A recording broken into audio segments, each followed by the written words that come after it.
only 35% of South Africa's youth is vaccinated. In his speech last night, President Cyril Ramaphosa expressed concern over the fact that young people between the ages of 18 and 35 have been reluctant to get vaccinated. We take a look at possible solutions for government. We're joined by Dr. Joe Barnes, Stellenbosch University epidemiologist. Thank you very much, Dr. Barnes, for your patience with us. I read a social media post this morning of a young person who said, "Why does it feel like we're being held at ransom to get vaccinated? I rebel against the idea," to quote them verbatim. Do you perceive that the way this has been managed or communicated, especially to young people, encourages or discourages them to get vaccinated? Good afternoon to you and to our viewers. Unfortunately, this is the age group that we most often encounter some resistance to any kind of rules or regulations. It's part of becoming a responsible adult to test your limits. So yes, you do find some of the young people simply when there is a law or a regulation made that you should get vaccinated, that they on the spot refuse. However, I want to caution against looking at this young group as if they are homogeneous, a simple group that are the same everywhere. And that is part of my concerns about the few campaigns that there were, very few, to encourage them, sort of treated young people between the ages of 18 and 34 as if they are all the same. Another point that I have noticed communicating with them is that in the beginning, older people, first of all 70 and above and then 60 and above, were targeted, and we've actually done very well with them. And that somehow left a large number of these young people thinking, I'm young, I'm strong, I can fight this thing, I don't need to get vaccinated, and I'll wait and see. And once you've waited and waited and waited, it becomes a little bit difficult to break that cycle of hesitancy. That is one of the other reasons I know. And so a single campaign is not going to hit these young people. We need different campaigns for those who are jobless, or those who are working, or those who are working part-time.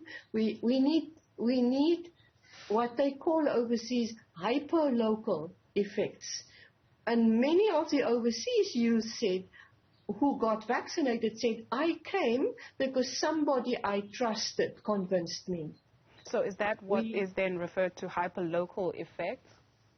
I mean your granny, your good friend next door, the social group you belong to, if there's somebody there that you trust.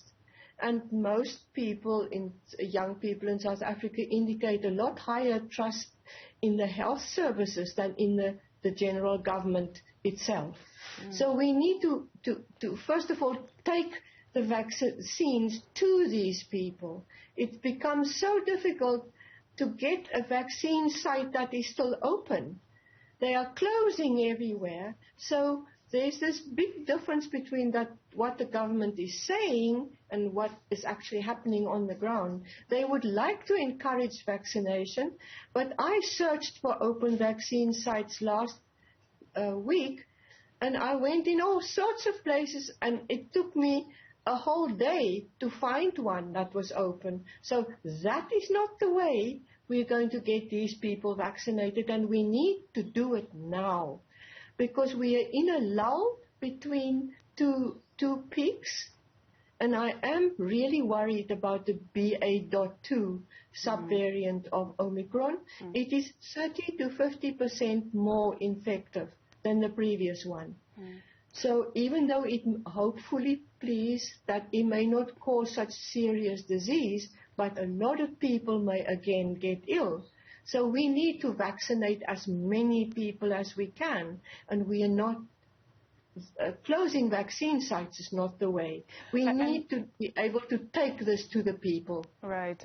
Dr. Barnes, we'll definitely, try and follow up on that and find out whether it's because people rather are merely not coming through to get vaccinated, and maybe that's why they're closing these sites that you've brought to our attention. But I'd like to find out from you whether you think that maybe the ship has sailed and it's kind of late, right? We see a number of countries on the continent relaxing more and more the rules, getting rid of them completely, some being more progressive than we are at the moment. And the President spoke of this 60 to 80% immunity. So some people would think then, why should I even get vaccinated? Do you perceive that the ship has sailed, or we can still achieve mass vaccination?